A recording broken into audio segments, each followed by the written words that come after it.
Mga kapit lovers, magandang araw sa inyong lahat. Welcome na naman sa aking channel.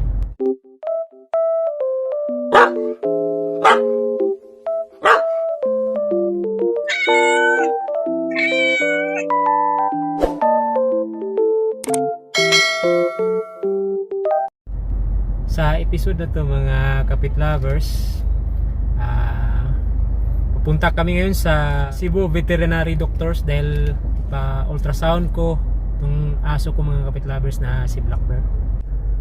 Kasama ko siya ngayon yan dahil yung Cebu Veterinary Doctors Hospital doon sa lugar namin ay sira kasi yung ano nila, ultrasound.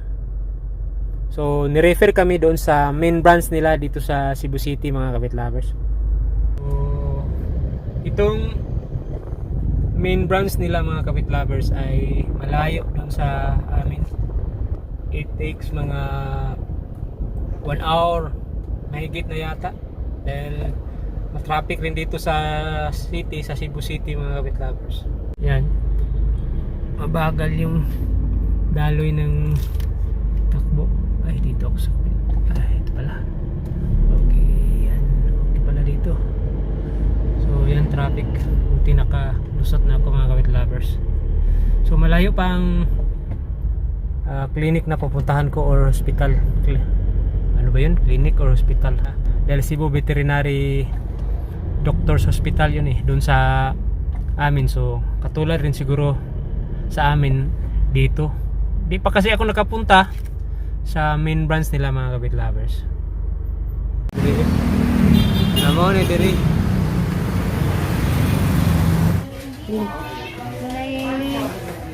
Bakit?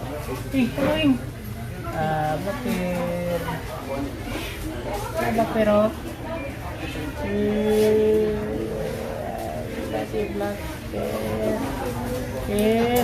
Tanawin. Blackbeard. Blackbeard. Dami si Blackbeard.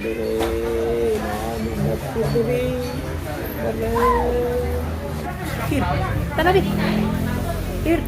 Ay, Blackbeard. Here. Dami Blackbeard. Dami Blackbeard.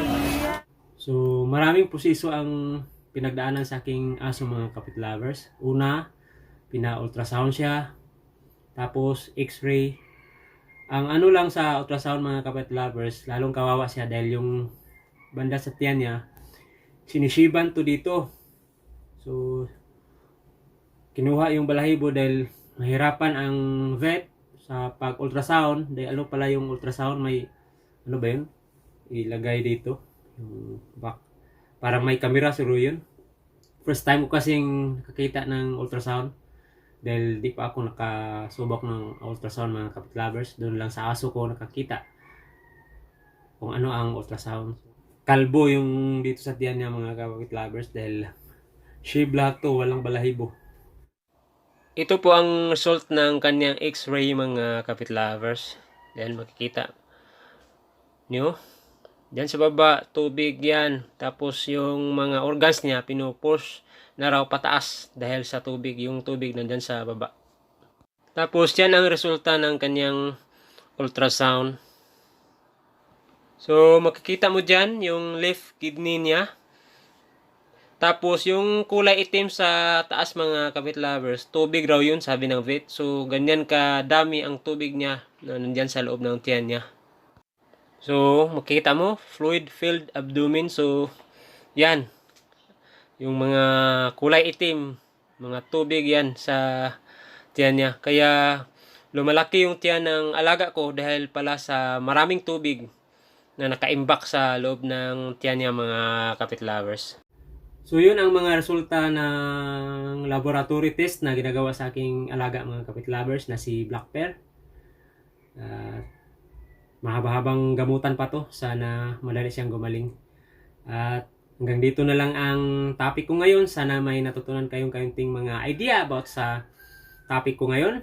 And again, sa mga bagong visitors ko or viewers, Huwag niyo kalimutan mag-like, mag-subscribe, at paki-click na rin ang notification bell para updated kayo sa susunod ko na mga upload na mga video.